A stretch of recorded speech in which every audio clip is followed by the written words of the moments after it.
మామ నీ దగ్గర 4000 ఉన్నాయా? అయితే పద గుజరాత్ లో ఉన్న ద్వారకా అలాగే పక్కనే ఉన్న 12 జ్యోతిర్లింగాల్లో ఒకటైన నాగేశ్వర జ్యోతిర్లింగం దర్శనం చేసుకుని వద్దాం. ముందుగా మన తెలుగు రాష్ట్రాల నుండి ద్వారకా చేరుకోండి మామ. ట్రైన్ లో దాదాపు అన్ని మేజర్ సిటీస్ నుండి ద్వారకాకి డైరెక్ట్ వీక్లీ ట్రైన్స్ అవైలబుల్ గా ఉన్నాయి. మీరు వెళ్లే టైం ని బట్టి బుక్ చేసుకోండి. స్లీపర్ క్లాస్ టికెట్ 770 రూపాయలు, జర్నీ టైం 34 గంటలు పడుతుంది. వన్స్ ద్వారకా రీచ్ అయ్యాక బయటికి వచ్చి టెంపుల్ దగ్గరికి వెళ్ళండి. టెంపుల్ నుండి 200 మీటర్ల దూరంలో విశ్వకర్మ భవన్ ఉంటుంది. ఇక్కడ ఏసీ డార్మెటరీ అవైలబుల్ గా ఉంది. 350 రూపాయలు తీసుకుంటారు పర్ డే కి. మీరు ఫ్యామిలీతో వస్తే టెంపుల్ దగ్గరలోనే చాలా హోటల్ రూమ్స్ అవైలబుల్ గా ఉన్నాయి. 1000 రూపీస్ నుండి స్టార్ట్. ముందుగా ద్వారకాధీశుని దర్శనం చేసుకోండి. దర్శనానికి 30 నిమిషాలు పడుతుంది. ఇక్కడ విఐపి దర్శనం లేదు. అలాగే టెంపుల్ లో టైమింగ్స్ ప్రకారం దర్శనానికి అలో చేస్తారు. స్క్రీన్ మీద ఇస్తున్నాను చూడండి. దర్శనం అయ్యాక పక్కనే ఉన్న సుధామ సేతు గోమ్టి ఘాట్ చూసుకొని ఒక బైక్ రెంట్ కి తీసుకోండి. టెంపుల్ దగ్గర చాలా చోట్ల బైక్ రెంటల్ షాప్స్ ఉన్నాయి. ఇక్కడ స్కూటీ 500, బైక్ 700 తీసుకుంటారు. Aadhaar plus driving license must.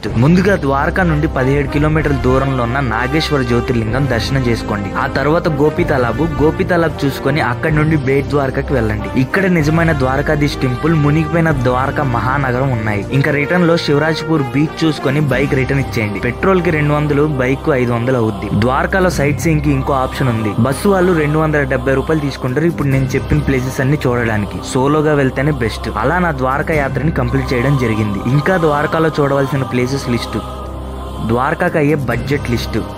Video నచ్చితే లైక్ చేయండి. అలాగే ట్రావెలాగర్ లింక్ పేజ్ ని ఫాలో కొట్టడం మాత్రం మర్చిపోమాకండి.